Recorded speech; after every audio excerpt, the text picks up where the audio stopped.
Hello physics students, today we are going to do some more practice using the big four kinematic equations, and we'll maybe move on to being able to use numbers 3 and 4 today instead of just 1 and 2, so that'll be super exciting.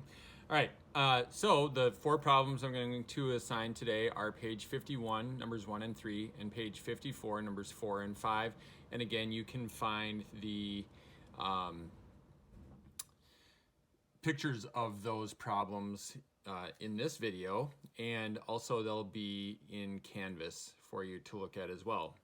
All right, so page 51, number 1, it says that a car with an initial speed of 6.5 meters per second accelerates at a uniform rate of 0.92 meters per second squared for 3.6 seconds. Find the final speed and the displacement of the car during this time. All right, so this is asking us for two things. So where do I start? I always start with writing out my variable table. All right, and it says that it has an initial speed of 6.5 meters per second, and it says that it accelerates at a rate of 0.92 meters per second squared, and it says that it does so for 3.6 seconds. And then it asks us for two things. It says the displacement and the final velocity. So we're going to need two different equations here, and this is going to actually end up being two problems. So let's figure out the final velocity here first.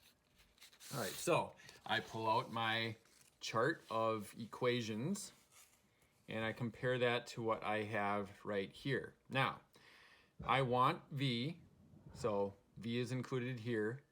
I've got V naught, I've got A, I've got T. Delta X is a question mark here, but since we're not trying to find that one, we're going to ignore that and say that that is an empty space. So for this particular problem, our equation is going to be V equals V naught plus AT. And from that point, it's pretty simple. We just plug and chug. So we go 6.5 meters per second plus 0.92 meters per second squared times 3.6 seconds. All right, so I'm going to need my calculator out for this. This is actually my son's calculator because I don't have one. You'd think that I could get one, but no. All right, so plus 0.92 times 3.6, and I get 9.8. And the units should be meters per second. I have meters per second here. Over here, the seconds cancel out one of the seconds on the bottom, so I end up with meters per second there as well. And we're adding, so the units don't change after that. So this is the first part of number 1. All right, the second part of number 1 says to find delta x. Well, now, if I wanted to, I could take this 9.8 and I can put it up here because I know that that's the final velocity now. And I can use basically any equation that has delta x in it. The only equation I can't use is this first one because there is no delta x. So what I'm going to do is I'm going to pick out the easiest equation to use. This one has a bunch of exponents in it, so that's not going to be super easy. This one, I don't know, there's a lot of terms there. So why don't we go with this one? Again, this is equation number 2. I promised you could do 3 and 4 if you wanted to. So actually, why don't we, just for practice, do number 3 here?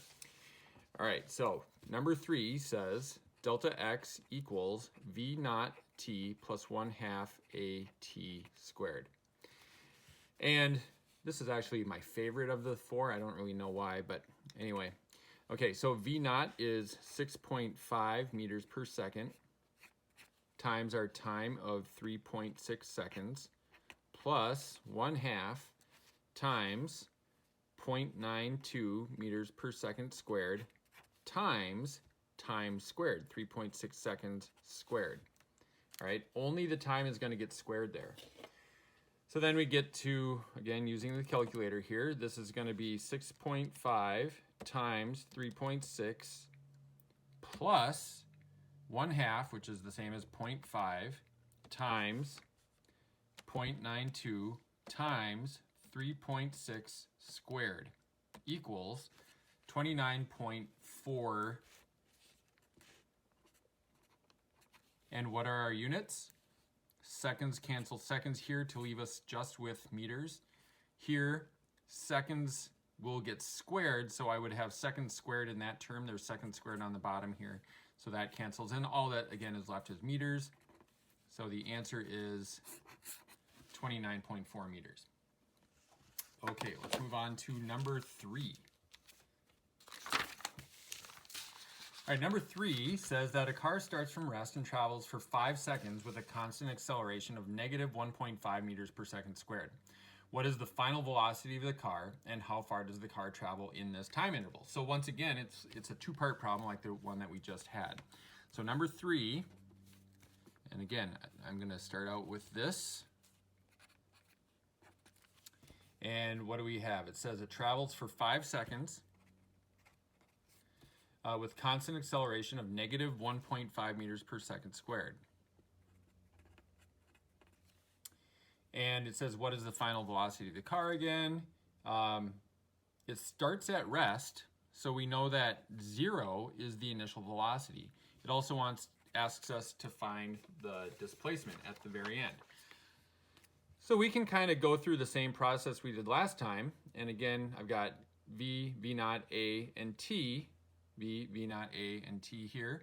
So I will use that equation, equation number 1. V equals V naught plus AT. And that's going to be 0. Yay, zeros are great because you don't have to do anything. Then negative 1.5 meters per second squared times 5 seconds, right? And that's going to be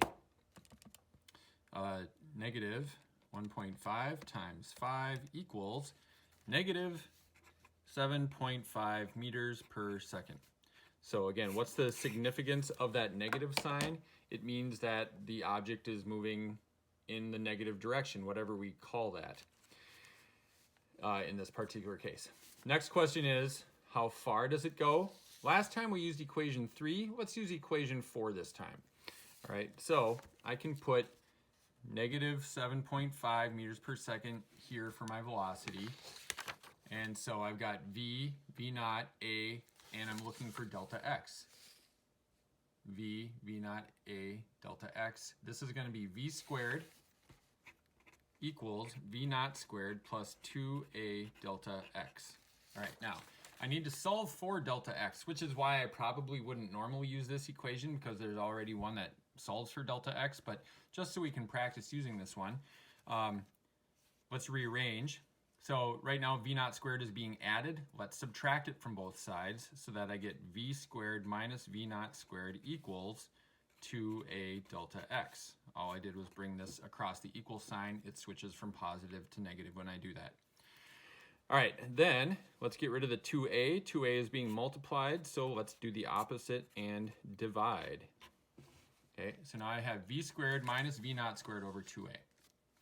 All right, so V squared is, this is V, negative 7.5, so it's going to be negative 7.5 meters per second squared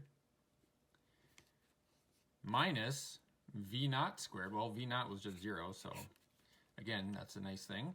And then 2 times our acceleration, which was negative 1.5. Negative 1.5 meters per second squared. All right, so negative 7.5 squared divided by, and then in parentheses, I'm going to put 2 times negative 1.5 parentheses equals, and I get 18.75, or I'll just call it 18.8 meters. All right, up above here I had meters squared per second squared because I had meters per second squared, and down here I had meters per second squared, and so these two cancel, this cancels that, and I'm left with meters, in case you were wondering. All right, moving on to number 4 on page 54. All right, so on page 54 it says that a motorboat accelerates uniformly from a velocity of 6.5 meters per second to the west to a velocity of 1.5 meters per second to the west. if its acceleration was 2.7 meters per second squared to the east, how far did it travel during the acceleration?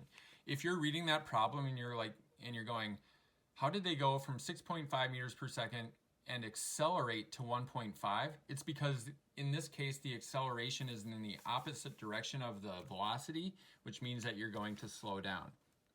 All right, so start with the chart. V naught, A, delta X, T. Initial velocity was 6.5 meters per second. Final velocity was 1.5 meters per second. Again, both of these were to the west. The acceleration is to the east, and so how do we indicate that with math? With a negative sign, negative 2.7 meters per second squared, and it says how far did it travel. All right, so now we take our little chart here, and we go, I've got V naught A, and delta X. That is equation number 4. V squared equals V naught squared plus 2A delta X. All right, and we want to solve for delta X again, just like I did in the last problem. So I'm going to pull V naught squared to this side, and anytime you pull something across that's being added or subtracted, it changes its sign. So now it's negative V naught squared equals 2A delta X. And again, we want delta X by itself, so we have to get rid of the 2A by dividing. And now, again, plug in your numbers. So V squared would be 1.5 meters per second squared minus, this time it's not 0, it's 6.5 meters per second squared, all over 2 times negative 2.7 meters per second squared. All right, so I go 1.5 squared minus 6.5 squared equals negative 40 divided by, in parentheses, 2 times negative 2.7 parentheses, and I get 7.4 meters. All right, and let's move on to 55, number 5. This is the last one. Okay, on number 5, it says an aircraft has a liftoff speed of 33 meters per second. What minimum constant acceleration does this require if the aircraft is to be airborne after a takeoff run of 240 meters? So what do we have? Well, start with the chart. All right, liftoff speed is 33 meters per second. Imagine an airplane, right, starting here at the beginning. Its velocity is going to be 0, and it's going to run down the runway, and just as it's about to lift off,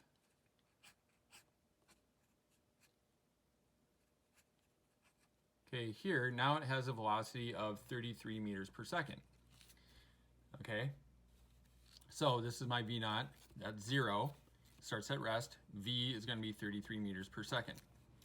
All right, the question here is, what is the acceleration? How much acceleration does it need if it takes 240 meters to get up to that speed? It doesn't tell us the time, but again, we don't need the time because we have an equation already that tells us how to do this one. Okay, this one is going to be similar to what we just did, except instead of trying to find delta X, we're going to find A this time. So pull V naught squared over, so V squared minus V naught squared equals 2A delta X. Divide it by 2 delta X this time. So I cancel the 2 and I cancel the delta X. Let's rewrite that so that it looks a little bit better. V squared minus V naught squared over 2 delta X. And now, again, plug in our numbers. 33 squared minus 0, all over 2 times 240. And so I go 33 squared divided by parentheses 2 times 240, and I get 2.27 meters per second squared. That's how much it accelerates, or how many meters per second it accelerates every second. Okay, that is today's homework.